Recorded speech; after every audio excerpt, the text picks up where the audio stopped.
Hello out there. Good afternoon, great friends. Once again, you are welcome to Marriage Matters. Marriage and Relationship Matters with Onyekachi. I'm your host, Onyekachi Favour, and it's my pleasure to welcome us once again in today's episode. Today, we shall be talking to our singles, those that want to get married and get married well. Everybody that wants to get married wants to get married well. Nobody ever proposed to get married and then wishing or hoping that his marriage or her marriage will fail after a while. But somehow they said, if wishes were horses, it's even the poor will ride the best. Unfortunately, wishes are not horses. There are things to know which will propel them to doing, the knowing before the doing. There's no way possibly you can do what you do not know. So here I want to talk to the singles on what I have captioned, things to know before getting married. I know there are a lot of things in your mind, your head, but please, it's important. I would urge you to hear me out and patiently let us go through this short-term period of learning together. Things I wish you to know before you finally go to the altar or to the registry to sign the dotted line saying, I do. Now here we go. Nobody in any field of life ever excelled his or her level of knowledge.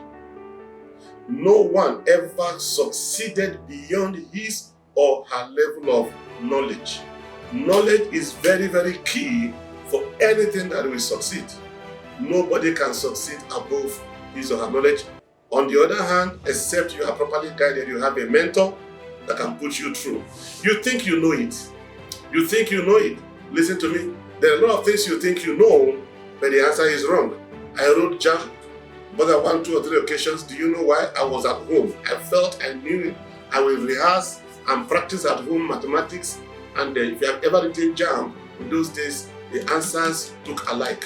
It don't give you options.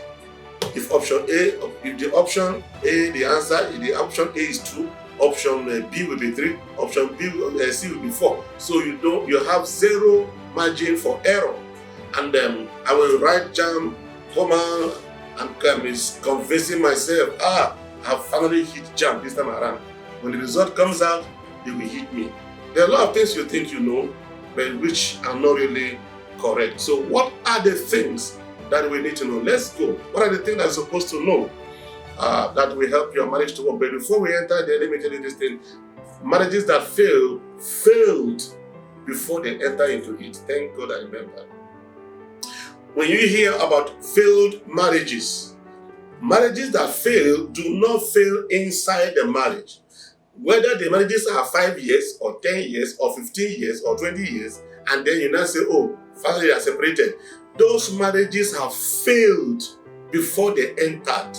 What happened is it was like a time bomb, programmed bomb. Some are programmed to explode after 5 years. Some are programmed to fail after 3 months. Some are programmed to fail after 10 years. So when the appointed time program reaches, it explodes.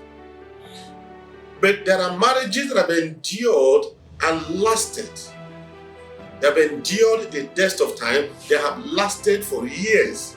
And this is why I am coming your way, because I want yours and mine to last as long as we live. So it's important. It is lack of not knowing what to do or inadvertently programming wrong thing into your life, into your mind. That is what I mean by like a time bomb. It's like programming the wrong thing erroneously, inadvertently into your mind, expecting it to happen. So depending upon the number of years or months you can endure without seeing those things, that is what I mean by time bomb program. Some endure for 5 years, some endure for 3 years, some can't even last. Listen to me, believe you me, I say the truth, I lie not. It baffles me, it baffled me, it may baffle you. A lady told me herself that her marriage failed at the reception. Yes, during the wedding reception, her marriage failed. Her husband moved from that reception to his house. She moved from the reception to her house, and they never reconciled.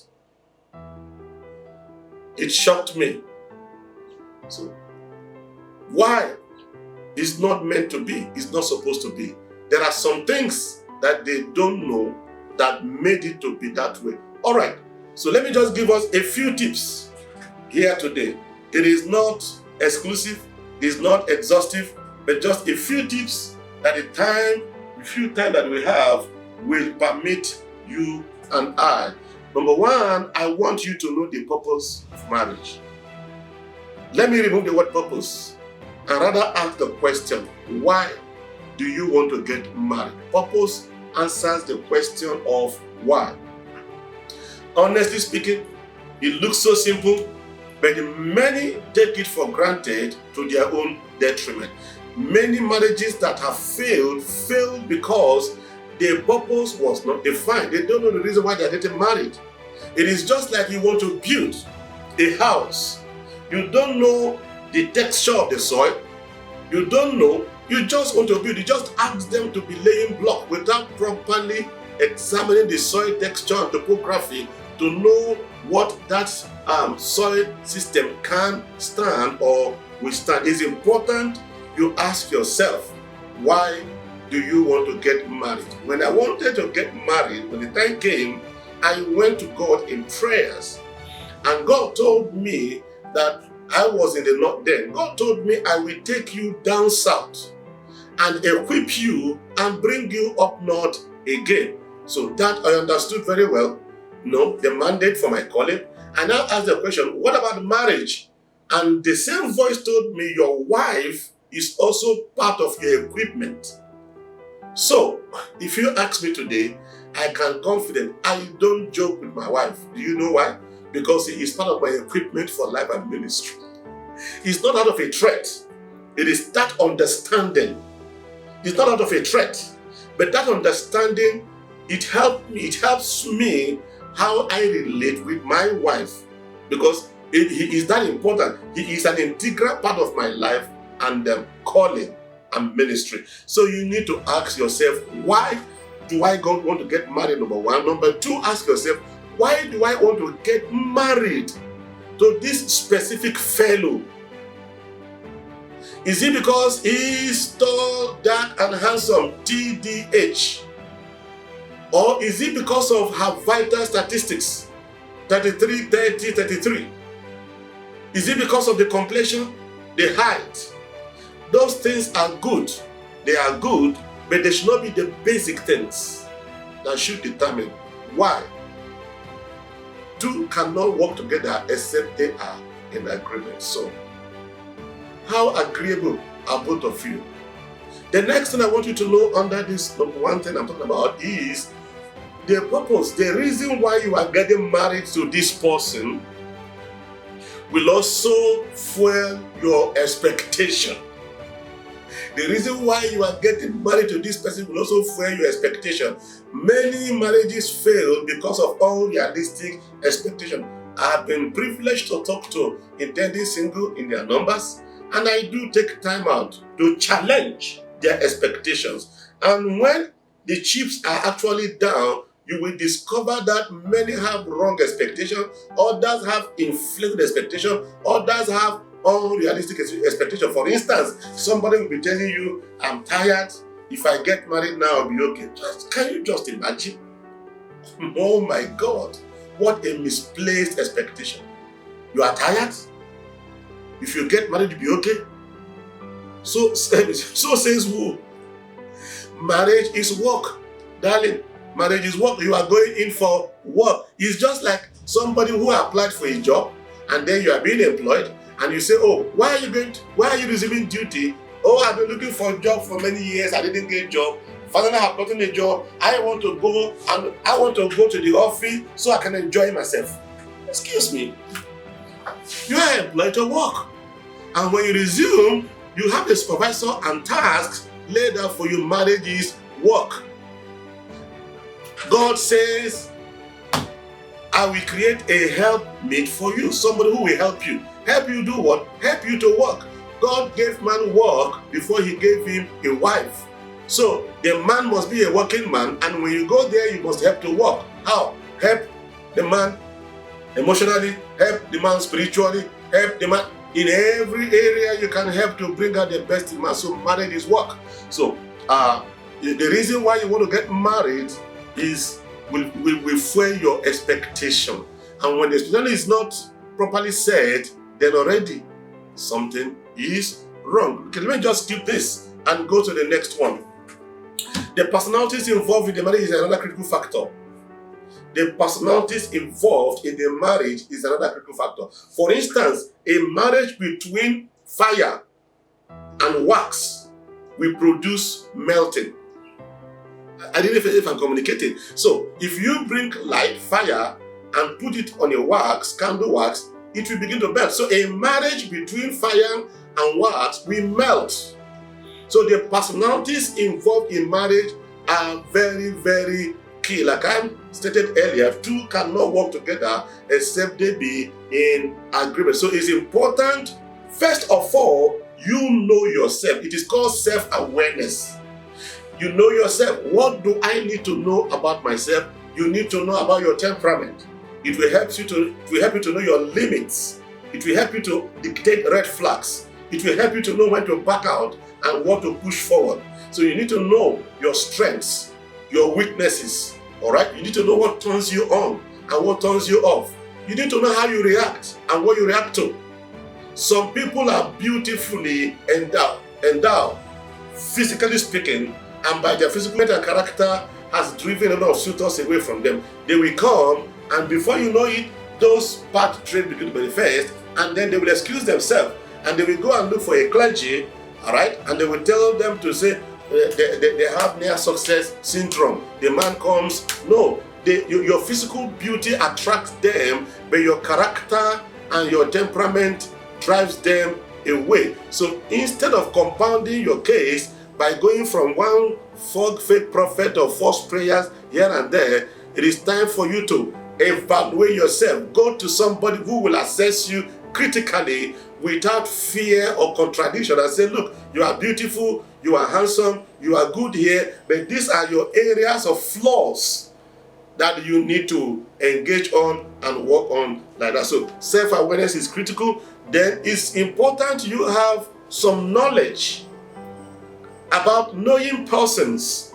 You can know persons. For instance, if you have a good knowledge about temperament, the extrovert and the introvert, the sanguine, the cholerics, the phlegmatic and the melancholy, the primary, the secondary, this knowledge will help you a bit to know who you are marrying. For instance, if I know I am marrying a choleric primary and melancholy secondary, I know the strengths of a melancholy, I know the strength of a choleric, I know the weakness of a choleric. A cholerics are primarily domineering.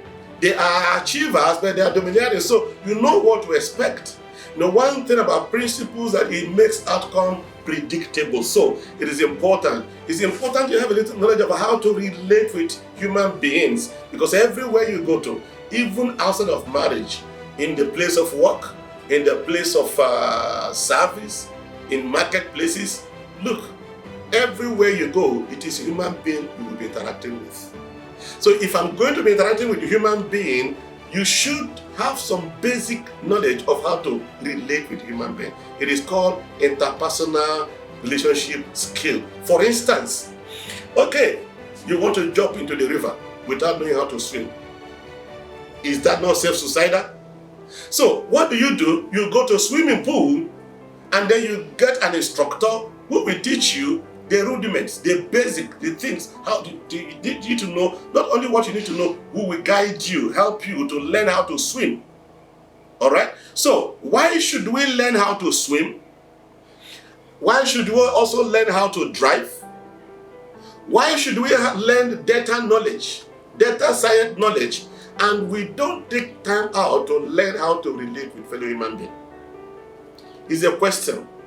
You should. So you don't just say, oh, I'm matured, I'm 25, I'm 28, I'm 32, I'm 35. I just want to get married. To who? To a total stranger you don't know. No, we can know ourselves. So let me leave this to jump to the principles. Life is purpose-driven and principle-governed.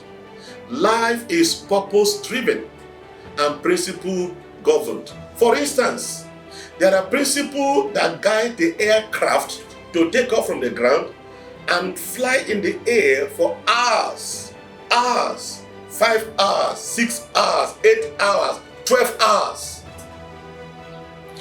If you get an object and fling it to the air, it will come down.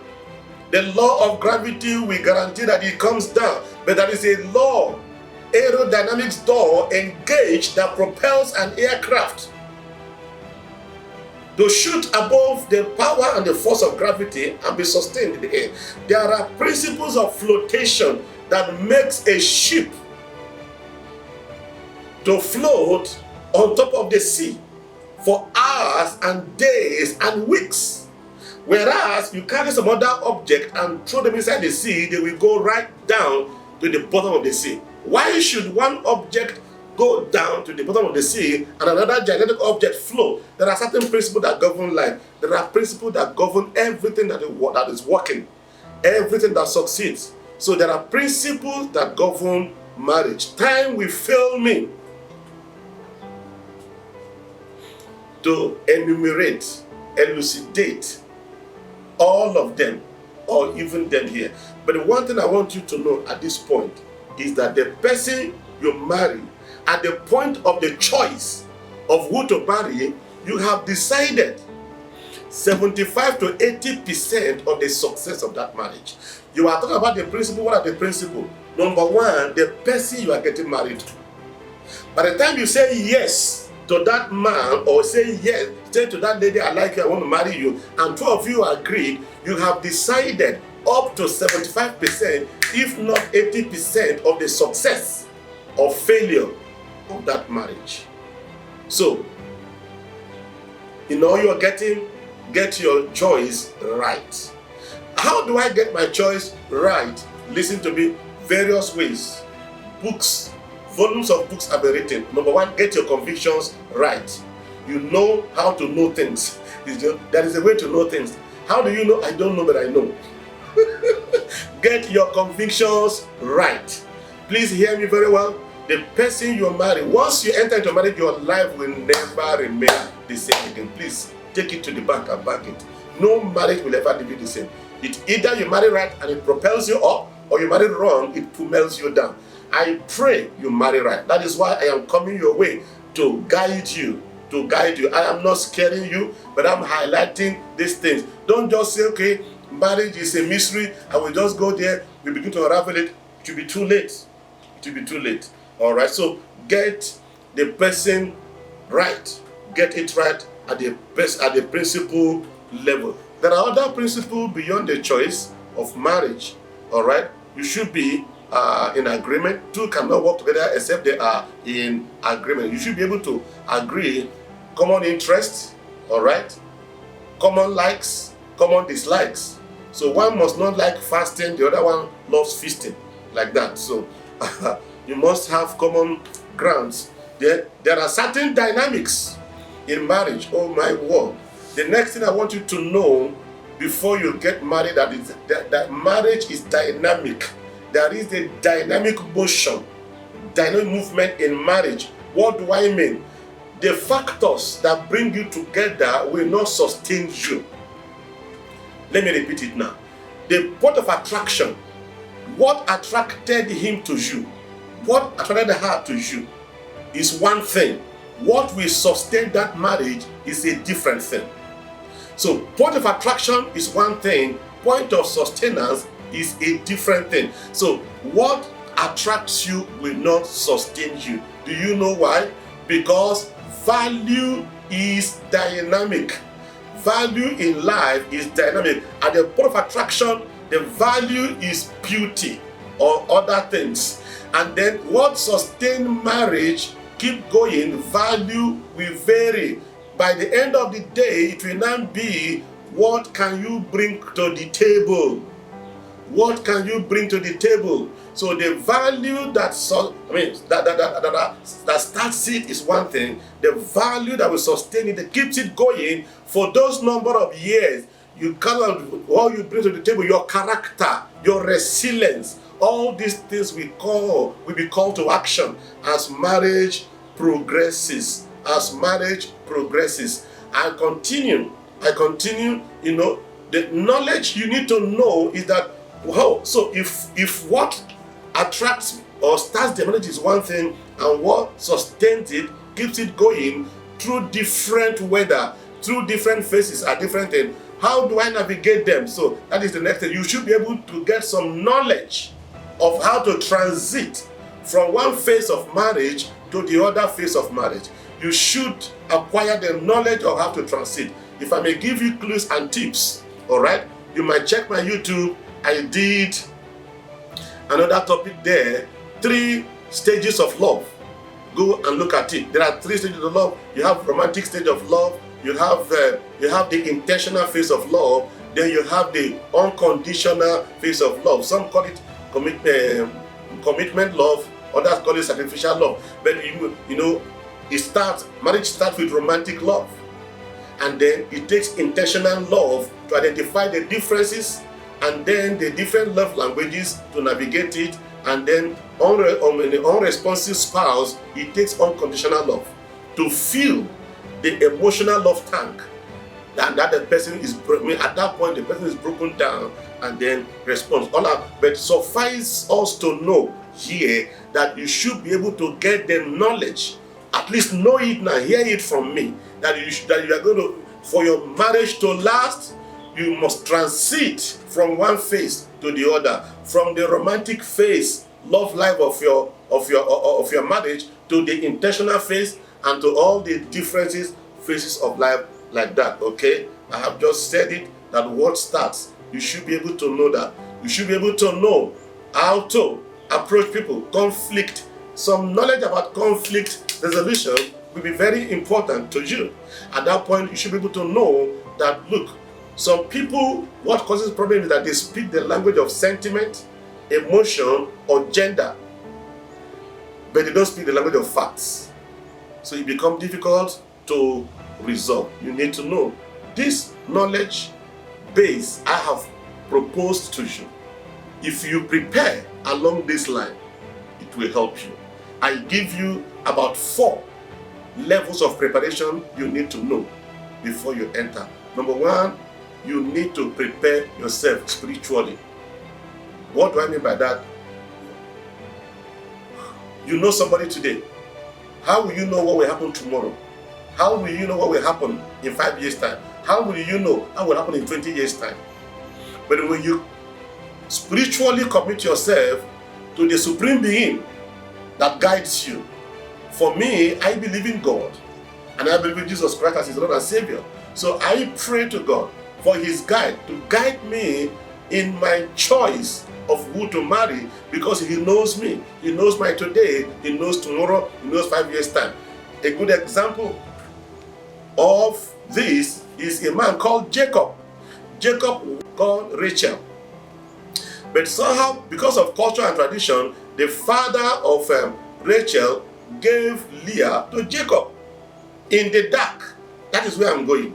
In the dark, by their custom. And the story even has it that Jacob slept with his wife through the night, and during the day, he discovered that this is not Rachel, but Leah. Many people marry for today, they don't marry for tomorrow. These are some of the reasons why marriages have problems. They marry for today. Jacob went to his wife Leah in the night, but during the day. In the night means in the dark, when you don't know yourself, you don't know what you want, you don't know what you are capable of becoming. During the day now, your true picture has emerged. Power, status have changed. You are now looking for a spouse that will suit your status.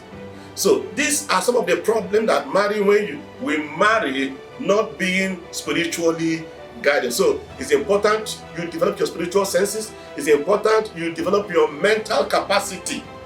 It's important you develop your mental capacity. So when you are when you have a spouse, your partner is sharp, intelligent. I mean, his IQ is high, his EQ is high, and lo and behold, the other partner is the timid type that cannot. So you know what happens is that you have problem relating with your partner's friends. When your partner's friend comes, you go into hiding. Do you know why? Because when they are discussing, you cannot contribute intelligibly at their level. After a while, your partner will be ashamed of you. After a while, it becomes obvious to you that your partner is ashamed of you, is only tolerating you. And let me tell you something, nobody survives where he or she is being tolerated. Nobody thrives where he or she is being tolerated. So it's important you improve your mental capacity at least to match.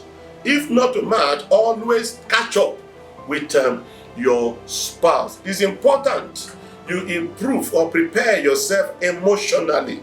There are some people that, you know, there are some teases and jokes you crack, they will feel bad.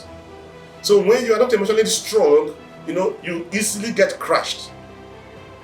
You are easily provoked. You react. You can't absorb. Your emotional shock absorber is weak. So temperamental behavior, attitude, anger, you know, all those things will come up, and then they will just and nobody. They will create toxic environment that does not permit marriage to thrive. And so it's important you prepare yourself, you know, spiritually, mentally, emotionally, then financially. Many people enter into marriage not financially independent. When you are not financially independent, that is a problem. Let me just give you this. There are 3 stages of life for a marriage that will work last. 3 stages of life. The first stage is the dependency stage of life. We all grew up dependent on our parents. They carried us, nurtured us, breastfed us, you know, backed us, paid our school fees up to a certain level. All right? There must be a stage where you become independent. Emotionally, mentally, physically, you can talk to yourself. Self-talk. You see counsel here and there, but you can stand and take decision. You take decision and stand by the consequences. The time comes when you are mentally independent, financially independent. You should be able to transport yourself from one point to another point. You should be able to pay your house rent. You should be able to buy your food and feed yourself. You should, whether your parents are rich or not, you should be able to handle some things independently. But why we have problem in marriage, why some women have problem in marriage is because that they move from the phase of dependency from their parents and move straight to the house of their husband. You grew up dependent upon your parent, you now ended up dependent upon your husband. You don't know how to fend for yourself. You have never fended for yourself. You have never paid the house rent. Okay, even if you don't have the ability to pay the house rent, at least you don't have the capacity to generate what it takes to pay house rent. Now look at these are the scenario. No, what we pray for happens. What we don't pray for happens. Nobody pray for a bad marriage. When a marriage becomes bad, the worst case scenario for a lady who went through the other 2 phases, that is the independent stage, before moving to the 3rd phase, which is the interdependent stage. The first phase is the dependency stage, the second phase is the independent stage, and the 3rd stage is the interdependent stage where you are married.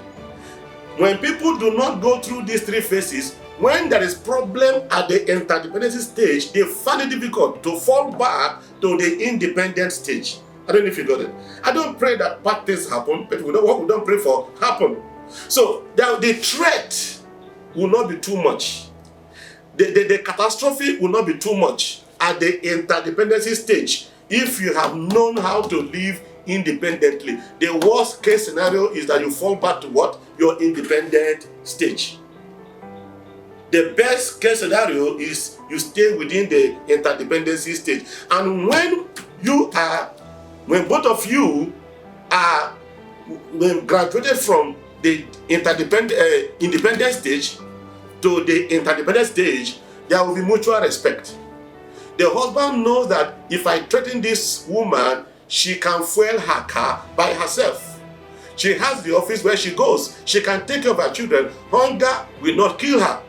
When the wife knows that if I walk away from this marriage, he said, look, seven other women will fall head over heel to marry this man.